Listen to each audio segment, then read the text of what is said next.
আপনি পৃথিবীর যে কোনো উন্নতিশীল দেশে বা যে কোনো সুখের দেশে আপনি জন্মগ্রহণ করেন না কেন, আপনি যদি সেই দেশের সংখ্যালঘু হয়ে জন্মগ্রহণ করেন তাহলে একটু না একটু প্রবলেম আপনার জীবনে থাকবেই।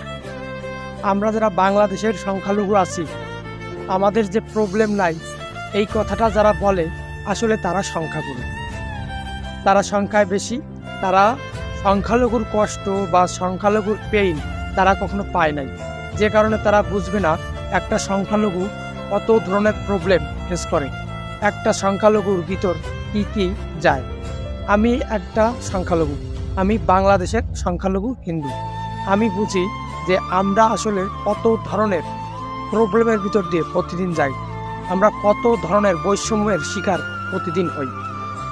একটা মানুষ স্বাভাবিক খুবই ভালো, যে তার টেন্ডেন্সি নাই যে সে সংখ্যালঘুরে কোনো ধরনের কষ্ট দিবে বা কোনো ধরনের হার্ট করার জন্য কথা কবে, কিন্তু সে স্বাভাবিক কথা বললে নির্দ্বিধায়, কিন্তু তার ভিতর যে সংখ্যালঘুরে কখন সে হিট করে যায়, কখন যে তার মনের ভিতর কষ্ট দিয়ে যায় সে নিজেও জানে।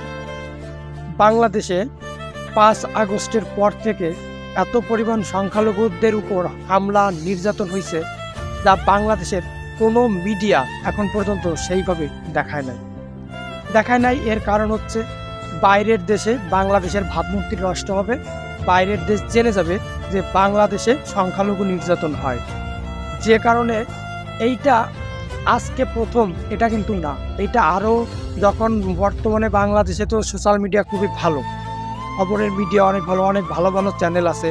প্রতিটি চ্যানেল আজ থেকে 10-15 বছর আগে থেকেই এই সেম প্যাটার্ন ইউজ করে যে সরকার দল বুঝি না, বিরোধী দল বুঝি না, তারা সংখ্যালঘুর কোনো নির্যাতন তারা দেখায় না, তারা সংখ্যাগুরুকে হার্ট করার জন্য কোনো নিউজ করে না।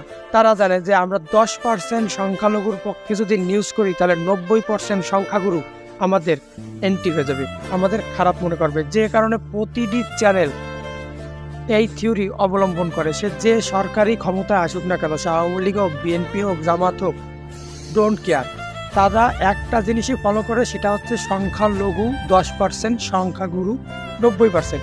আমরা 10%কে দেখাইতে গিয়ে আমরা 90%-এর ক্ষতি করতে পারি না। এখন হচ্ছে YouTube, Facebook, followers, subscribe, view, যত বেশি ভিউ তত বেশি টাকা। এখন একটা চ্যানেল যদি দেখায় যে মুসলমানরা একটা মন্দির ভাঙছে, মন্দির কেন ভাঙলো, কী কারণে ভাঙলো দেখাইলো, যেটা বিশ্ববাসী জেনে গেল, তখন ওই 90% ওদের উপর ক্ষিপ্ত হবে, আনসাবস্ক্রাইব করে দেবে, দেখবে না, ব্লক করবে, তাহলে ওদের টিআরপি কমে গেল।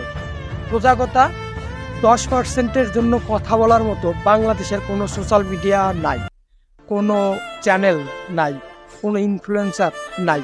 এমনকি যারা সংখ্যালঘু হিন্দু,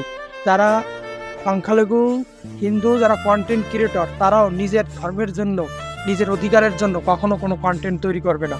তারাও চাবে ওই 90%-এর পক্ষেই কথা বলতে, যাতে তাদের ভিউটা বেশি হয়, তাদের ফ্যান ফলোয়ার্স কমে না যায়। সোজা কথা হচ্ছে আমরা 10%, আমরা হিন্দু, আমরা বৈষম্যের শিকার হব, আমরা পথে ঘাটে মার খাবো, আমরা মাঝে মাঝেই একটা হামলার শিকার হব, মাঝে মাঝেই নড়াইলের মতো হামলা হবে, নাসিরনগরের মতো হামলা হবে, রামুর মতো হামলা হবে, কুমিল্লার মতো হামলা হবে। ওই গদা ইকবাল এসে আমাদের মন্দিরে কোরআন রেখে যাবে, এরপর উত্তেজিত মুসলমানরা এসে আমাদের মন্দির ভাঙবে, ঘর বাড়ি আগুন ধরায় দেবে, কিন্তু কোনো চ্যানেল নিউজ করবে না। তাদের টিআরপি কমে যাবে, তাদের সাবস্ক্রাইব কমে যাবে, তাদের ভিউ কমে যাবে, এবং বিশ্বের কাছে তারা বুঝতে দিবে না যে বাংলাদেশের সংখ্যালঘুদের উপর নির্যাতন, হামলা হয়। এখন এই মুহূর্তে যখন বাংলাদেশের বিভিন্ন জায়গায় মন্দিরের উপর হামলা হচ্ছে, বিভিন্ন ঘর বাড়িতে আগুন দেওয়া হচ্ছে, আমরা অনেক ধরনের কটু কথার সম্মুখীন হইতেছি। যেমন রাস্তাঘাটে অনেক ধরনের রিপ্রিজিং মূল্যে কথা বলে। যেমন একটা সহজ কথা হচ্ছে, বাংলাদেশে এখন যত হিন্দু আছে সবাই আওয়ামী লীগ করছে, আর কোনো কেউ আওয়ামী লীগ করে নাই, এইরকম একটা পজিশন বাংলাদেশে এখন সবখানে চলতেছে। এবং প্রতিটা হিন্দুর দালাল, হিন্দুস্থানের দালাল, ভারতের দালাল, ভারতের মামাবাড়ি, এই ধরনের কটু কথা তো অ্যাভেলেবেল চোখের সামনে বলতেছে। প্রতিবাদ করার ভাষা আমাদের নাই, কারণ আমরা প্রতিবাদ করলে আমাদের উপর হামলা হইতে পারে। ভয়, ডর নিয়ে আমাদের বাঁচতে হচ্ছে। তো এত পরিমাণ হামলা হলো 5 তারিখের পর দিয়া 6 তারিখ 7 তারিখ বিক্ষিপ্তভাবে কিছু কিছু ফেসবুক পেজে, মানে ফেসবুক হিন্দুদের ফেসবুক গ্রুপে শুধু পোস্ট করে, কেউ নিজের পেজে নিজের আইডিতে পোস্ট করার সাহস পায় না, কারণ পোস্ট করলে মানুষ দেখবে, দেখে তার উপর হুমকি হবে, হামলা হবে, যে কারণে সবাই বিভিন্ন গ্রুপে পোস্ট করতেছে, বিভিন্ন মেসেঞ্জারে তথ্যগুলো দিচ্ছে, দিয়ে আবার থ্রেট পাচ্ছে, ওইগুলো আবার রিমুভ করে দিচ্ছে। কেউ মানে শক্তভাবে প্রতিবাদ করার সাহস দেখাইতে পারতেছে না। আর কোনো চ্যানেল, কোনো মিডিয়া বাংলাদেশের দেখাইতে দিচ্ছে না। এরপরে হিন্দুরা যখন রাস্তায় নামলো, আন্দোলন করলো, তখন তারা দেখাচ্ছে যে এই দেখো হিন্দুরা আন্দোলন করছে, কোনো নিউজ নাই, কোনো নাই, কোনো জায়গায় মন্দির ভাঙে নাই, কোনো হিন্দুদের ঘরবাড়ি আগুন দেয় নাই, একটা গুজব ছড়াইয়া তারা শাহবাগে আন্দোলন করতেছে, চট্টগ্রাম আন্দোলন করতেছে, পিরোজপুর আন্দোলন করতেছে। মোটামুটি এমন একটা নেগেটিভ থিঙ্কিং মানুষ ছড়াই দিচ্ছে, সেটা হচ্ছে কোনো চ্যানেলে হামলার, নির্যাতনের কোনো নিউজ নাই, অথচ হিন্দুরা রাস্তায় নামে গেছে, হিন্দুরা আওয়ামী লীগের পক্ষ নিয়ে রাস্তায় নামছে। এরা বাংলাদেশকে বিশ্বের দরবারে তারা খারাপ করতেছে, ভারতের এজেন্ডা তারা বাস্তবায়ন করতেছে। আমার কথা হচ্ছে, হিন্দুরা ভাই যাবে কোথায়? হিন্দুরা অত্যাচারিত হবে, হিন্দুদের হামলা হবে, ভারী ঘর ভাঙচুর হবে, আগুন জ্বালায় দেওয়া হবে, কোনো নিউজ আপনারা করবেন না। আমরা যদি বলি, আমরা যদি এটা প্রকাশ করতে যাই, আপনারা প্রকাশ করতে দিবেন না, তাহলে আমরা সংখ্যালঘুরা কই যাব বলেন? এই সংখ্যালঘুদের জন্য কে আমাদের পাশে দাঁড়াবে, কে আমাদের পক্ষ নিয়ে কথা বলবে? এই জিনিসটা দেখার জন্য আমি খুব আতঙ্কিত আছি।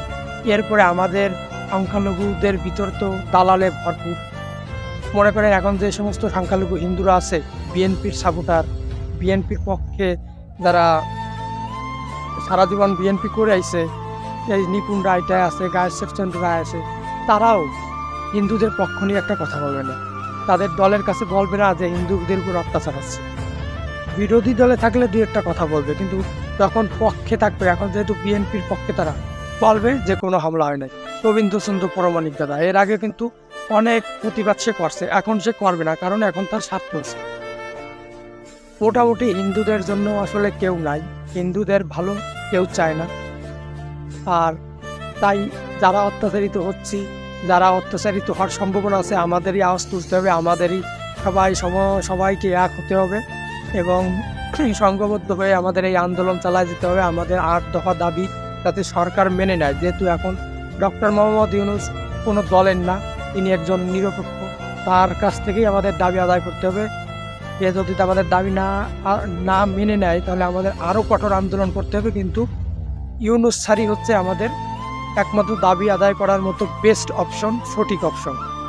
তো ভিডিওটা লাইক করবেন, শেয়ার করবেন ভালো লাগলে, আর সবাই হিন্দু সমাজ সবাই এক হবেন, যাতে আমরা 8 দফার দাবি মানানোর জন্য সরকারকে চাপ দিতে